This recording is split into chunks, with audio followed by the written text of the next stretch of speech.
I want to begin with an apology because I don't have an introduction for tonight's lecture.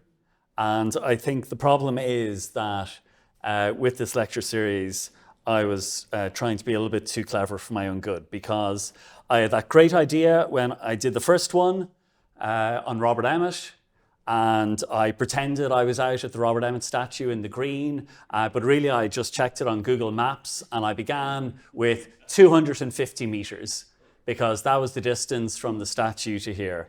And then last month, when I talked about Daniel O'Connell, of course I used Google Maps, and I began with 1,000 meters, because that's the distance between the statue on O'Connell Street and here. And my big plan was that I would begin tonight's lecture with 3,000 meters, or even better, 10,000 meters, or maybe 50,000 meters. And I would just show you just how far away the statue of Noel Browne was.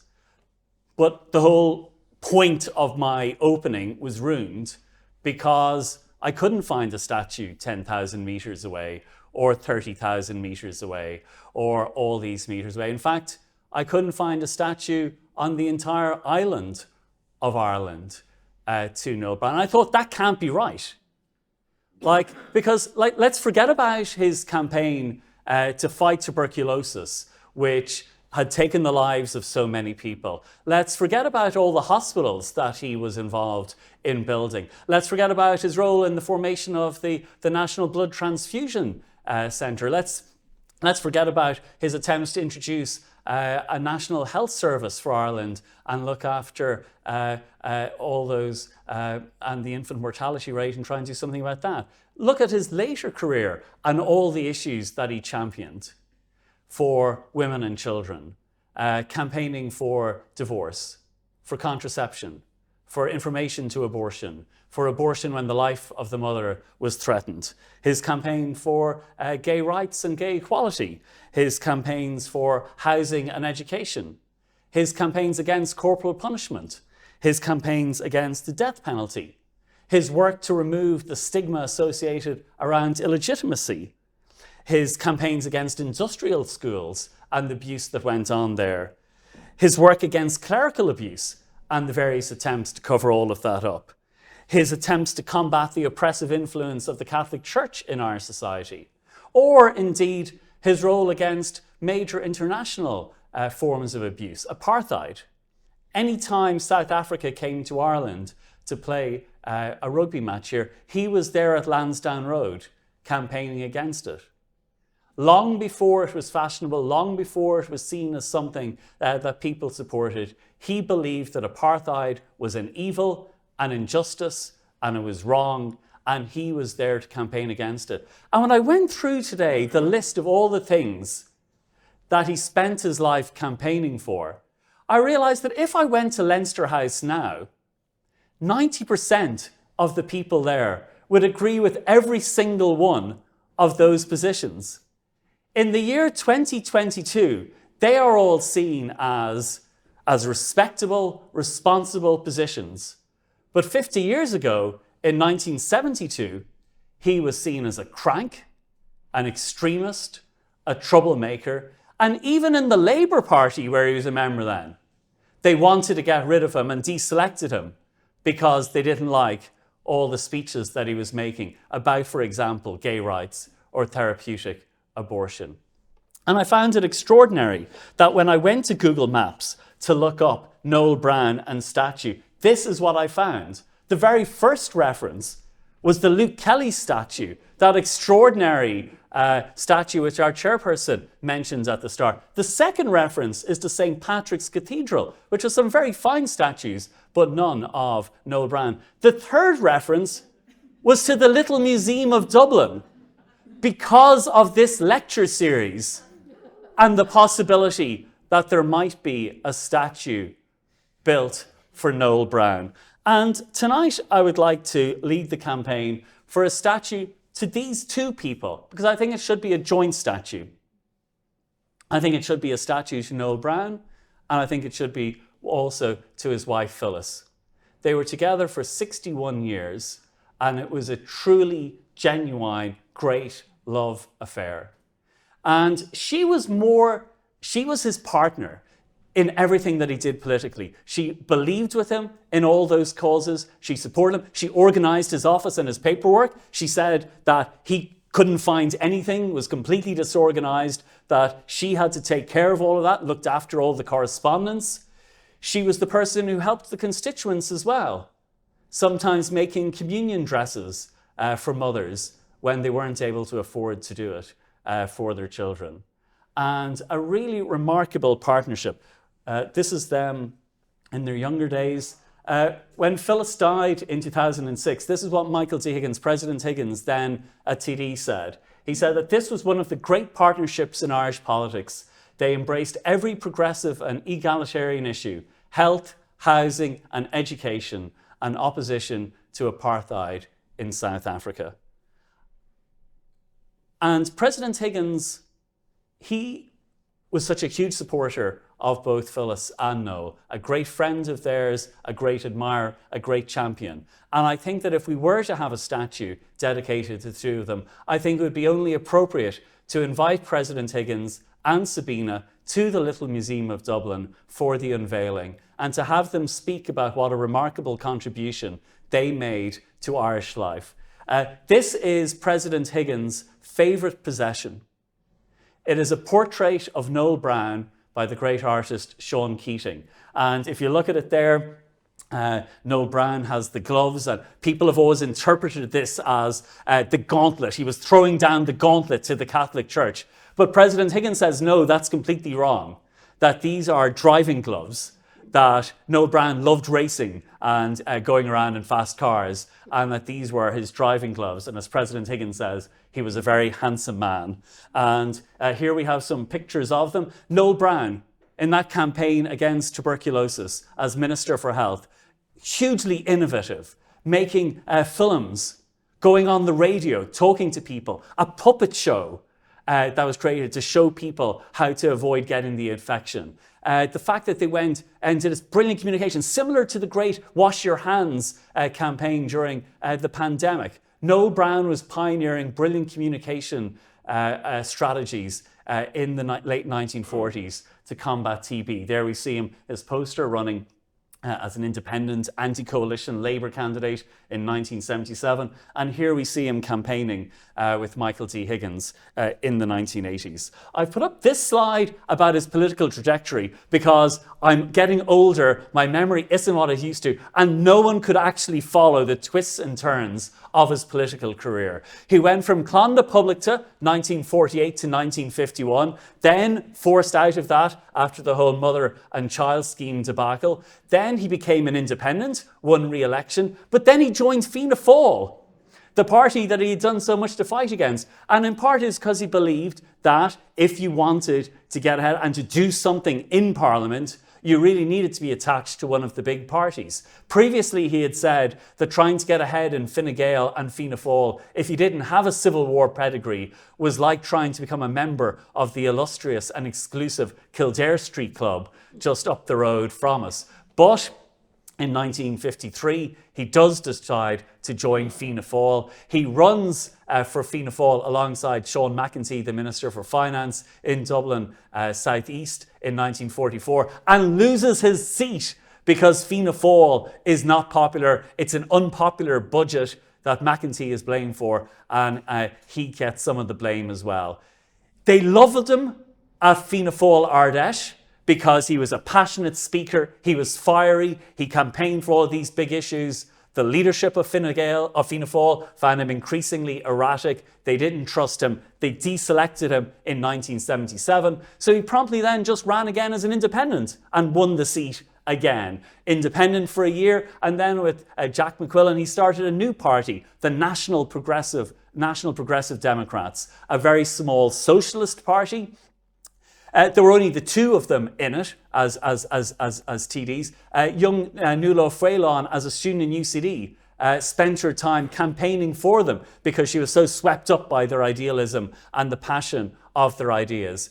But Sean Lemass described that party with their two TDs as the real opposition, because almost all of the private members' motions in the late 1950s were put down by those two TDs, until Fine Gael and Labour then changed the rules for putting down private members' motions to stop bills to stop them. In 1961 and 1962, 17% of all the private members' questions in the Dáil were put down by Noel Browne and Jack McQuillan. They were an extraordinarily dynamic partnership. Then in 1963, they both were persuaded to join the Labour Party. He spent the longest period of his career in the Labour Party up until 1977. But increasingly, from about 1969 on, he was opposed to coalition, especially coalition with Fine Gael if you were going in as the weaker party. And he very much opposed this. So much so that because he wouldn't sign the coalition pledge in 1973, he was deselected as a candidate. And then, even though his candidacy was approved by the constituencies in 1977, the National Executive refused to endorse it, and he wasn't able to run. He ran again then as an independent for Dublin Artane in 1977, won the seat, and then set up a new party, the Socialist Labour Party. And that was his final home. Now, the great thing about the Socialist Labour Party is that it only had one TD, and that was Noel Browne. And yet, Noel Browne refused to be the leader of the Socialist Labour Party. And in fact, he refused to be even the parliamentary representative of the Socialist Labour Party because he didn't want that added responsibility. But that was the way he went. In 1982 then, he decided he wouldn't stand in that election, but loads of the parties came to him to try and persuade him to run, including Garret Fitzgerald, who tried to persuade him to run for Fine Gael. And if he had accepted that, he truly would have then represented every single political party of the time.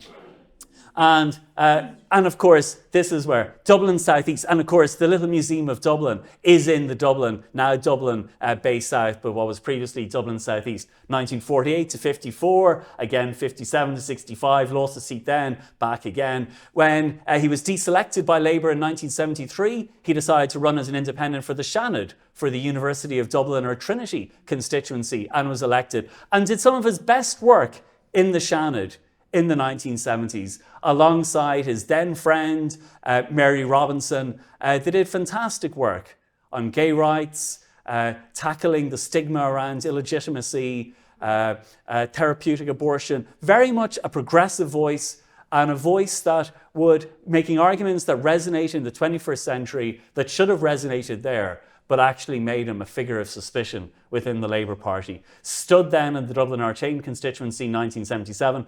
Charles Haughey was also running in that constituency. Noel Browne came second in the poll. And then when that constituency abolished, it became Dublin North Central. And that was his final home. I also want to talk about the Irish Times, because I would just like to say that my favourite political journalist is our distinguished chair. And I don't have a vote, you know that. And I think he's a very elegant writer, a very beautiful writer. But also what I love about his columns is that you make it feel like you're in the room when all these things are being plotted or decided or what's going on. I'm always disturbed by how much he actually is in the room and who talks to him when they shouldn't be talking to him, and how much he actually finds out. But in honour of our distinguished chair, I decided to tell the story of Noel Browne a little bit through the pages of the Irish Times, because I think it can be told through that paper, even today. Fintan O'Toole's piece about John Charles McQuaid and about Noel Browne and about allegations which Noel Browne heard. And we hear it now the last week or so with those terrible, horrific abuse allegations. And these were things which Noel Browne was picking up on, which he put down in his writings, and which he was so determined to fight against. He was also an inveterate writer to the Irish Times. I just have a selection of his letters, 7 letters here, which I think capture Noel Browne in all his passion, the intensity of him, his writing style, but also sometimes the harshness of his language. And he could be harsh. He would fall out with people. He could be difficult. And I don't think we should shy away from that as well. This letter is just 2 months before he died. And it was March 1997. And it was against his one-time friend and colleague, Mary Robinson. Because the thing is, Noel Browne had wanted to get the Labour nomination for the presidency in 1990, and Michael D. Higgins had tried to get the nomination for him in 1990. But as we know, Mary Robinson got the nomination, went on and won the election, and Noel Browne never forgave her. He tried to say that it was actually because he thought the Áras was a waste of her talents. It wasn't a job that he would have wasted his time on, but he was frequently critical of her. Here in March 1997, he was very critical of her for announcing that she was going to step down early from the role. He begins, "Sir, the Robinson presidential obituaries, most of us must be safely dead to earn that kind of hyperbole. The job is hers for the asking. It surely can't be that she is simply bored or has found a more deserving cause than her treasured Manon Hearn," and goes on in that vein. A year earlier, he has a letter criticising her for her candle in the window of Áras an Uachtaráin, one of her great symbols of her time in office. It's a letter entitled "The Irish Diaspora," and he ends, "May one grieving Irish family among those bidding farewell to those who have to leave, to those left behind, tell our roving president her fatuous, low-watt, low-powered, cheapest available, warmly welcoming electrical candle in her window brought no comfort to our diaspora and could now permanently be switched off. Yours, etc., Noel Browne." Here's a letter about her a year earlier in 1995, when she had visited Chile and met President Pinochet and shook his hand. He described it as the sadly unconvincing Nuremberg defense of higher authority. And he says, "May we, one Irish family, myself and my wife, be excluded from such a deplorable decision," and wonders when President Robinson is going to visit the blockaded island of Cuba and shake hands with President Fidel Castro. Here's a letter on information on abortion in 1989, criticising the fact that young women were being denied crucial information about their own health. And he said that he was going to oppose this as a married man, father of daughters, brother of sisters, son of a woman, and sympathiser with all womankind. The ending of the letter contains all his brilliant anger and vitriol and wonderful but nasty penmanship. He says, "While it is true that the Irish Republic is a shamelessly male macho society, what has baffled me is that behind every Irish male chauvinist cleric or lawmaker pig, there is an Irish mother who by her silence condones such obscene laws against her unfortunate sisters or even herself." Here's a letter about poverty in 1988. He says, "There are 1 million of our fellow countrymen, women and their children, living at or below the poverty line in our republic. 1 in 5 of our children go hungry." And he says, what a shame that is. Here's a letter criticising John Hume in 1990. This was during the famous Hume-Adams peace talks, which of course culminated the Downing Street Declaration, the Good Friday Agreement. He was critical of it. And he was critical of the idea that the Republic of Ireland would have any say or influence in what would go on in Northern Ireland. Why? Because of our narrow sectarian society, hag-ridden with obscurantist laws and attitudes, our constitution and all our laws dictated by Rome, we must conclude we have won no right to adjudicate on a suitable constitution for the people of the North. And he goes on to say that as long as we have a society that forbids freedom of information on abortion, denies human rights to our homosexual population, as long as we're bigoted and sectarian, we have no right to say anything. But he goes on to end the letter by saying, criticising Hume, saying that unconscious though it might be with him, is his hand and that of his deputy Mallon not also on the Armalite and their hearts with the Provos. Like, very harsh language, very harsh. And there's something which hasn't stood the test of time. Here's a letter on divorce in 1995. He ends the letter, it's a letter entitled Challenge to Maturity, and he ends it with a very powerful and eloquent statement for why there should be divorce in the country. He says, there is only one argument in favour of divorce, and that is compassion, pity, forgiveness, and to love and not pass judgment on our neighbours. My children love superhero stories. They love Batman. And I always tell them, and they know very well, every superhero has an origin story. With Batman, it's the fact that as a young boy, his parents are killed in front of him. And so he decides to dress up as a bat to patrol the city to try and make sure that something like that doesn't happen to any other young boy. Noel Browne has an origin story. And it's told very beautifully in the Irish Times in 1994 by that brilliant and beautiful writer, Noel Browne. And the occasion was the unveiling of a plaque to Noel Browne's mother in Hollymount in County Mayo, where she was born. And a crowd had gathered, and Noel Browne says, well, there is no grave beside this plaque because we don't know where she's buried.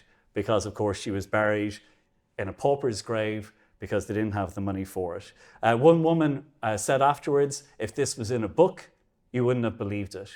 Noel Browne writes that it was extraordinary that he could tell the whole story without breaking down in tears. He talked about how his father died when Noel Browne was 12 of TB. His mother contracted TB and was dying. His family made their way to Ballinrobe, where Noel Browne was taunted by his fellow school children who told him, you're only here to be fed by the people of Ballinrobe. His mother, knowing that she was dying, didn't want to leave the children in Ireland, knowing what would happen to them. And so she brought them over to England, feeling that they would have a better life there. And he tells the story. With weeks to live, she faced the grim truth in the new Irish Free State for her orphaned children. Myself, for the horror of letterfrack's notorious industrial school.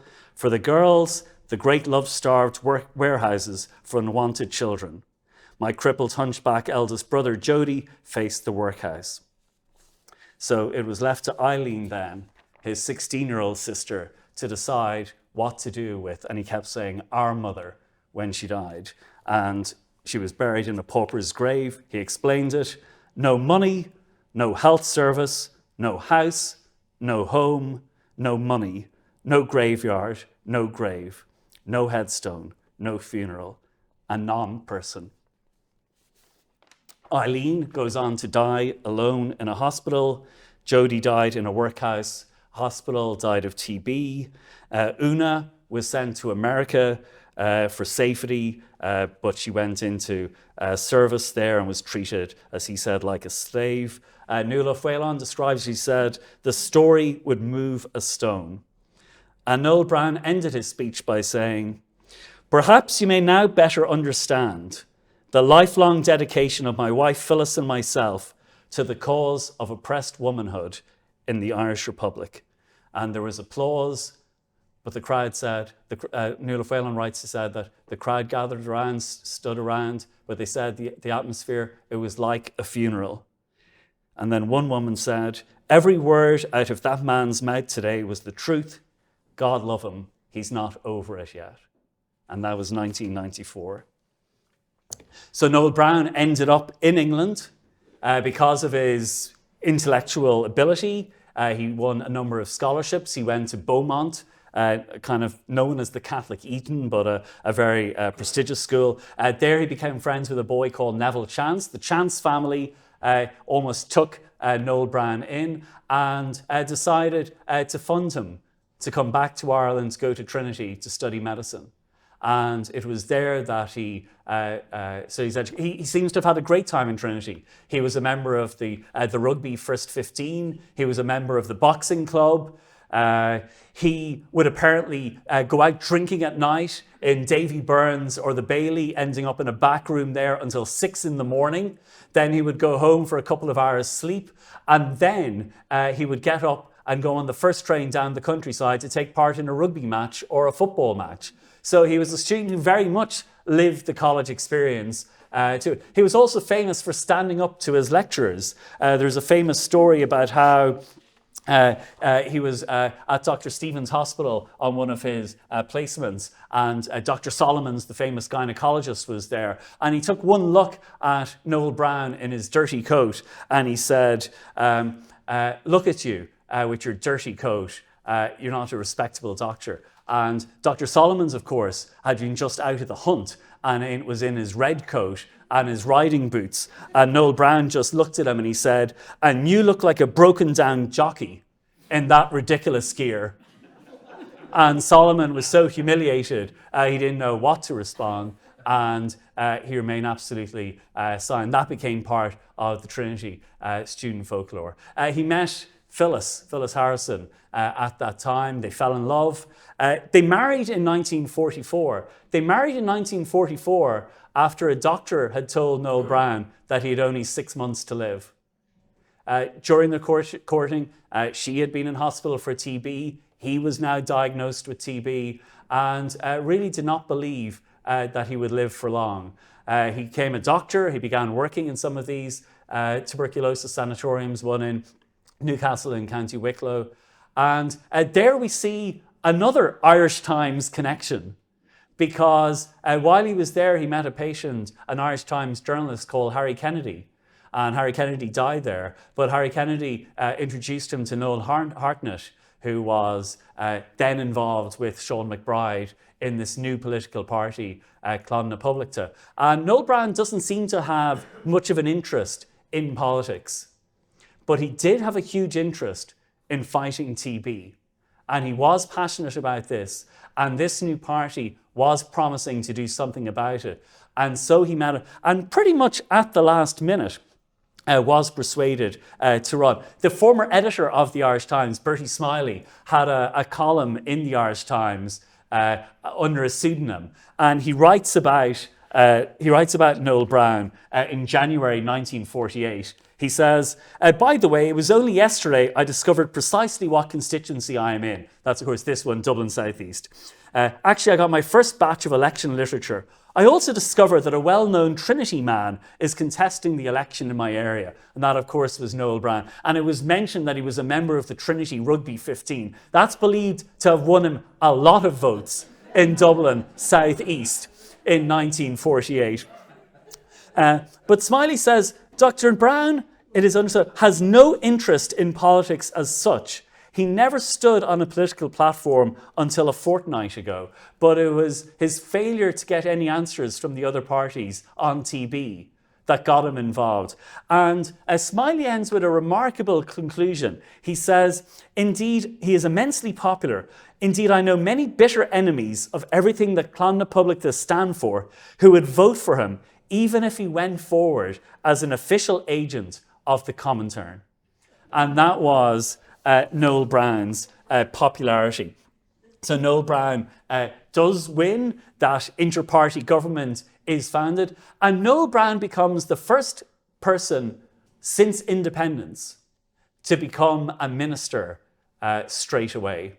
And that caused some resentment in his own party because other people had been brushed over. He was pretty much only meant to be the sweeper in Dublin South East for another Clon na Publicta candidate. But his reputation on TB ensured that he was elected. And the fact that he was made a minister on his first day makes the front page of the Irish Times in 1948. And the Irish Times describes it as a truly remarkable feature of Irish politics. And immediately, he throws himself in to that campaign against tuberculosis because it was something that weighed so heavily on him. It had killed his father. It had killed his mother. It had killed members of his family. He believed that it was going to kill him. And sometimes he was on his bed and civil servants would have to come to his house with the paperwork and he'd have to sign documents because he was so, he wasn't capable of going in to the office to work. And he believed that he did not have long to live. And that drove him.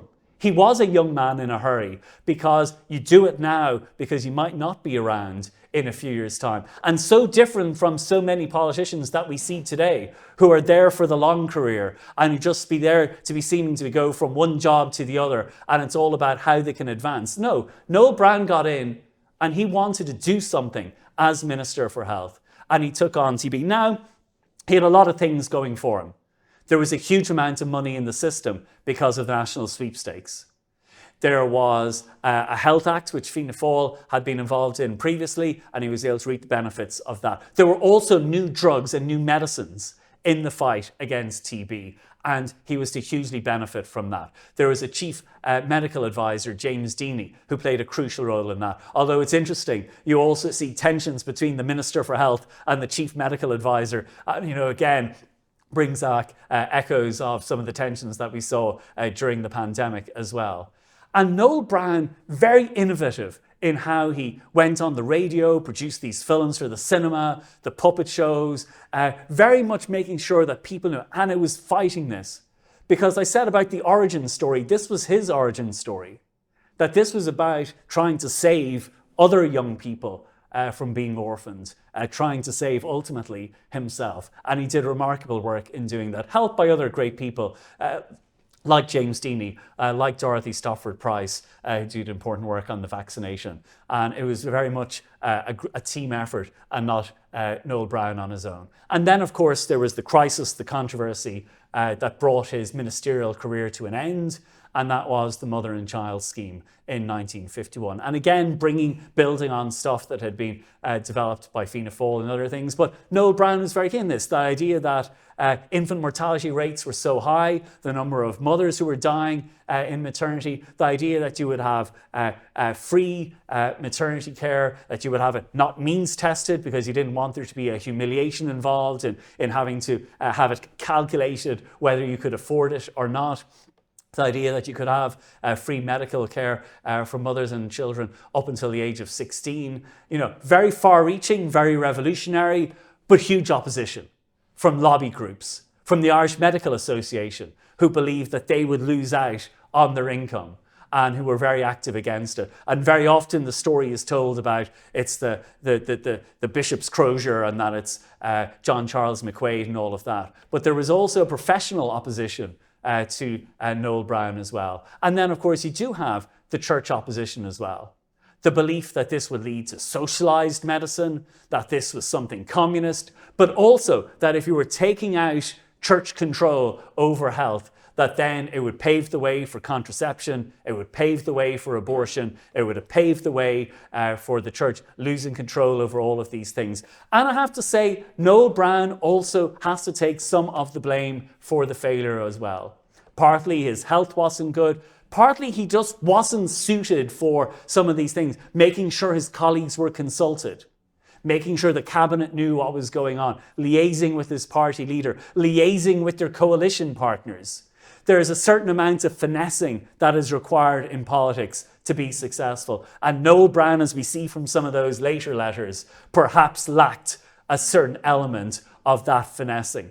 And so when the church made their opposition clear, when Noel Browne didn't look like he wanted to back down, there was a clash and a breakdown with his party leader, who then wanted him to be sacked. That all went to John A. Costello, the Taoiseach, and he was dismissed or forced to give his resignation on the 11th of April, 1951. And of course, it makes the front page of the Irish Times. Of course, it made all the papers. But Noel Browne takes the extraordinary step, unprecedented step up until that point. He decides to give to the newspapers all of his correspondence with the Catholic Church hierarchy. And what newspaper does he decide to give it all to? But of course, our friends in the Irish Times. And so you have not only the details of his resignation, but you also have the inside whistleblowing account of all the circumstances that left to it. And our friend Smiley, who still had his column, wrote about it later, because of course, as we see from that headline there, Truman strips MacArthur of his command. They were both fired on the same day. the 11th of April 1951. Douglas MacArthur was fired for making these crazy, extraordinary statements that perhaps the Americans might have to drop the atomic bomb on China and might have to stretch all the way forward in their invasion. And Truman made the quite correct decision to fire him. And Noel Browne fired on the same day because of the stand that he had taken on this mother and child scheme. But Smiley writes about it 3 days later. He says, "During the last few days, nobody in Ireland has been talking about anything else except the Noel Browne case. Even General MacArthur has been more or less ignored. This young man seems to have captured the popular imagination, and the unhappy circumstances of his dismissal, for that is what it amounts to, have compelled widespread sympathy. Noel Browne is a charming young man and is utterly honest. He joined Clan na Publicta, not because he had any interest in politics, he never had, but because he thought that he had an opportunity to do something about tuberculosis in this country. For the last 3 years, he has done more to improve the people's health than any man ever did before him." And that was Noel Browne as Minister for Health. But of course, he was never trusted with ministerial office again. You know, as I say, he went on, joined Fianna Fáil, fallings out with them, deselected in 1957, independent, National Progressive Democrats, Labour deselected, not allowed run, the brilliant work in the Seanad. But he was always on the outside. He was always on the outside, even though now so many of his views are considered so. And what drove him? What drove him was that tragedy of what had happened to him as a child. In his later years, he would reflect on that and he would say, is your life stolen? Do I have a life that I shouldn't have had? Should I have died? And what shall I do with that life? That he never enjoyed. He had 2 beautiful daughters. He was a wonderful family man, devoted father and husband. He could never celebrate Christmas with them. On Christmas, he would just go out sailing. He just did not want to be at home on Christmas Day. The pain was too much and the family time was just too much. That he was someone who never recovered from all of that and still continued to fight on all of these big issues. He had to return to his medical practice to try and make a living. But of course, very few hospitals wanted to hire him because of the controversy over his beliefs and his tenure as Minister for Health. So he retrained and became a psychiatrist and became a very effective psychiatrist, but wrote about that and talked about the connections between mental health and poverty and about all of the extra pressure that was put on people. And he threw his heart and energy into that and would talk about how he would have to take breaks from his work because it was having an effect on his own mental health, because you were dealing with so many difficult and traumatic cases and you were trying to help the people as best you could. And that took a toll on his mental health as well. I have a brilliant speech that he gave here on illegitimacy in the Seanad in the 1970s. He denounced traditional views on illegitimacy as dazzlingly inhumane, cruel and barbarous. And he attacked the way church and state treated mothers who gave birth to children out of marriage, and the cruel, repressive, and totally unjust way the children were made to suffer. And he criticized society, he criticized the state, and he criticized the church for how they treated them. He said he criticized them all for not exercising our own independent judgment to see that a child born out of wedlock is a precious and wonderful thing, a new human being. Now, I can understand why the Labour Party had a problem with him and deselected him in 1977. For example, he denounced the Fine Gael Labour coalition as pursuing policies similar to Nazi Germany. It was going to be hard to nominate him as a candidate after saying something like that. But what I admire about him was the ferocity of his ideas, the passion, the sheer anger, that for me he combines the idealism of Robert Emmet, who I spoke about first, but with that passion for justice and for rights that Daniel O'Connell had, who I spoke about last month. That it was incredible that over these many decades, he ran so many different campaigns, very often as a lone voice causing that trouble, but a lone voice who was speaking the truth. And sometimes his views could be inconsistent. His views on Northern Ireland, his views on the Republic could be quite all over the place. Sometimes people in his own parties, sometimes his closest friends like David Thornley, said they could never really understand what position he took on Summer. He wrote his great memoir, Against the Tide, in 1986. There were certain problems in that, some inaccuracies. He gave 2 dates of birth or dates of death for when his father died. Both of them were wrong. He had this quite disgraceful description of William Norton, the leader of the Labour Party, in that inter-party, talking about his pig-like fingers eating this confection at the dinners and how Noel Browne and his wife were disgusted at it. It shocked and disappointed a lot of Norton's friends. He was dead 20 years. It was unnecessary. It was ungracious. So there was a kind of a dark side to him as well. He could lash out. He could be angry. He could be ungenerous. But yet he ends that book, Against the Tide, with a very powerful call to arms for about how people should put aside narrow political interests and look after the greater interests of men, women and children in society. I want to close with a beautiful description that his wife did. His wife, Phyllis, went on to write her own book. Noel produced an empty book for a few years before he died. And he said, I want you to write your story in this. And so after he died, she did write her memoir, which was published. Thanks for the tea, Mrs. Browne. A quite wonderful account of her life and her relationship, her great partnership with Noel Browne. But she writes about how she felt after Noel died. She said, why would I wish to live without him and his gentle, loving ways? Who would now untie my shoelaces, put my slippers on, share everything with me? His first task in the morning was to feed the garden birds, calling out to them to leave the shelter of the warm thatch. His last request, slowly whispered, was not to forget to feed the birds. And she had quite a remarkable contribution to all of that as well. As I say, Fine Gael tried to get him to run. Gareth Fitzgerald visited him at his home in 1982, in part as a way of taking a seat off Fianna Fáil, and it was as much for the political arithmetic as for any profound reason. But he turned it down, went into retirement, wanted the nomination in 1990, didn't get it, and spent those final years. The only honour he got in his lifetime was in 1992, Trinity College Dublin made him an honorary fellow. And that was such a source of pride to him and his wife, because it was the only recognition that he got from anywhere in his lifetime. When he died in 1997, The Economist had a wonderful obituary. Of course, the Times had a wonderful obituary by our great obituary writer, Charles Lycett, here in the front row. But there was a great line in The Economist, and it described him as the doctor who tried to cure Ireland. And that was Noel Browne. That was Phyllis Browne, and that was their legacy.